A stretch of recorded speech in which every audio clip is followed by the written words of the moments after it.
विकसित कर सकते हैं। क्या हमने कभी ये सोचा है कि जितनी भी कुप्रथाएं हैं, चाहे वो दहेज प्रथा हो, भ्रूण हत्या हो या और भी प्रथाएं जो हमारे देश में सती प्रथा जैसी परंपराएं जो आज खत्म हो चुकी हैं, लेकिन उसका शिकार सबसे ज्यादा कौन बना? हमारी बेटियां, हमारी महिलाएं। Thank you, Lisa, for your beautiful poem. The next presenter of the event is Miss Janvi.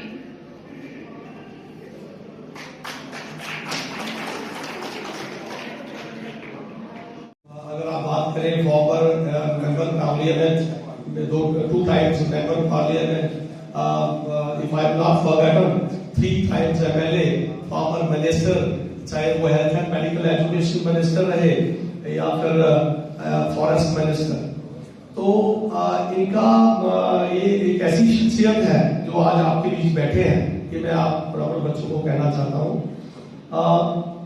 इसके बाद चौधरी साहब, madam chairperson doctor Anita Wali, principal Bharatiya college of education, doctor S K. Malhotra, Sanjeev Begoria advocate, बाकी इनके साथ आए हुए गणमान्य व्यक्ति, हमारे staff members and my dear friends. तो मैं चौधरी साहब की बात कर रहा था। ये जो टॉपिक है मुझे लगता है इस पे बड़ा रेलेवेंट चौधरी साहब आपके साथ बात करेंगे। मैंने इस पे क्या कहना है, जब ये जो health and medical education minister रहे तो इन्होंने इस पे बहुत काम किया। जैसे संजीव जी बता रहे थे कि बहुत देर से इनके साथ जुड़े हुए हैं और इस सिलसिले में तो जब ये मिनिस्टर बने, और जहां तक प्रथा की बात की, एक मेरी बहन समान जो एक लड़की ने जहां पर बोला प्रथाएं खत्म होनी चाहिए, जो सती प्रथा जैसे खत्म हो गई, अब देश प्रथा है और प्रथाएं हैं महिलाओं के लिए। एक प्रथा के ऊपर सर मैं बात जरूर करना चाहूंगा, आप ध्यान से सभी सुन लेना कि देखो हम बेटी बचाओ की बात करते हैं और इस समय महंगाई का जमाना है, हर इंसान ये प्रेफर करता है कि मेरे घर में 2 बच्चे होने चाहिए, चाहे लड़की हो चाहे लड़के हो, चाहे लड़की भी हो तो लड़का भी हो, 2 को ही प्रेफर करते हैं ना। गवर्नमेंट भी यही मैसेज देती है 2 बच्चे रखो, छोटा परिवार खुशहाल परिवार। लेकिन जो बंदा, जो शख्स ये कभी नहीं चाहता कि मैं कन्या भ्रूण हत्या करूं और उसके घर में अगर 2 बेटियां ही हो जाती हैं, तो मुझे आप ये बताइए कि जो हमारे संस्कार हैं, जब उसमें घर में मेल मेंबर की या फीमेल मेंबर की डेथ होगी तो उसको संस्कार में आग कौन देगा, अग्नि कौन देगा? हमारे जहां कल्चर है, रिवाज है कि जो डेथ होती है घर में किसी बुजुर्ग की, तो उसको संस्कार में जो अग्नि का काम करते हैं वो बोलते हैं वो बेटे ने ही देनी है। अगर उसका अपना बेटा नहीं है तो उसके भाई के बेटे से कहा जाता है। लेकिन मैं ये समझता हूं कि जैसे सती प्रथा को हमने खत्म किया, जहां और दूसरी आप देखना केरला वाली की साइड कितनी गंदी प्रथाएं रही हैं, ऐसे ही इस प्रथा को भी खत्म करने की जरूरत है। अगर हम चाहते हैं कि बेटियों को क्यों डेवलपमेंट करोगे, वैष्णो देवी का क्या हाल बना के रखा है? अब इनका बस चलेगा, ये तो माता रानी को तो सोने नहीं देते, 24 घंटे पैसे लेते उससे, 24 घंटे। पहला मंदिर है इस देश में जिसकी माता को कोई ना सुलाता है ना जगाता है, जागी जागी नहा देते हैं, जागी जागी उसे पैसे इकट्ठे करते रहते हैं और जागी जागी आरती दोनों टाइम हो जाती है। कोई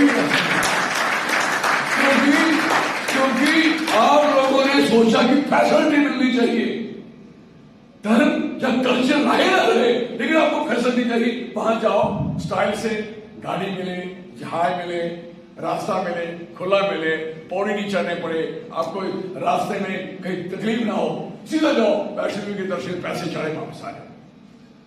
लेकिन ये नहीं पता कोई मंदिर बालाजी इससे पहले नंबर पे, अगर इस देश में कोई मंदिर में चढ़ते और सबसे ज्यादा नंबर फर्स्ट है वो है बालाजी, सेकंड नंबर माता रानी है। बालाजी की एवरी डे, हर डे उनको सुलाया जाता है शाम रात को, फिर उनको उठा के नहाने के लिए, मैं खुद देख के आया हूं, फिर उनको उठा के लेके जाते हैं, उनको वो पहले इकट्ठे करते हैं, फिर उनको जुदा करते हैं, बड़ा अच्छा सिस्टम है, बना के करते हैं। और डेली एक गाड़ी चढ़ती है कृष्ण भगवान को, एक गाड़ी मिलती है डेली। कोई और लाइन में लगे लोग कि मैंने गाड़ी लेनी उनको, तो लाइन में उसका नंबर कोई साल के बाद, किसी का 2 साल के बाद, किसी 4 साल, बड़ी बड़ी मस्ती कारें, बड़ा बड़ा कुछ भगवान को चढ़ता है कि कृष्ण भगवान को मैंने देना। हमारे लोगों की आस्था है, वहां भी कृष्ण भगवान को उनको सुलाए जा रहे बालाजी को, और हमारी माता रानी को सोने नहीं देता कोई।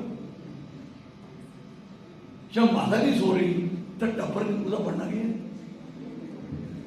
कि जो कुछ हुआ है ऐसे हुआ, इसलिए। और इस पहाड़ की छेड़छाड़ इतनी हो रही है, पहाड़ को इतना क्रोधा जा रहा है।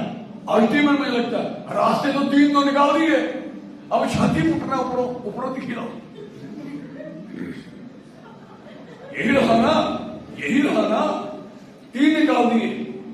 तो इनको यात्रा चाहिए, पैसे डेली मिले, उससे हॉस्पिटल खोल दिया आपने,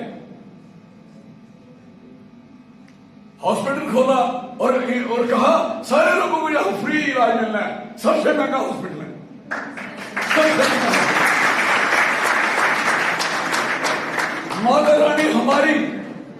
माता रानी ढूंढी बारीदारों ने, तो बारीदारों को कान से पकड़ के बाहर निकाल दिया। वहां कौन बैठ गए जिनको माता रानी का ज्ञान ही नहीं। सबसे भजन देखोगे, सब किसी गुरुद्वारे के भजन सुन लो, सुनो सुबह जो उनके दरबार साहब के, अब कंपेयर करना, अब हैरान हो गए।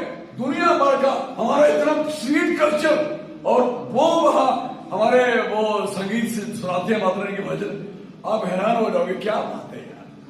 क्योंकि हमारी इंपॉर्टेंस को हमेशा कमजोर करने की कोशिश की। एक तो कश्मीरी डोमिनेशन, वो कभी नहीं चाहती कश्मीरी डोमिनेशन कि जम्मू उठे पले फुले तगड़ा हो जाए, वो नहीं चाहते।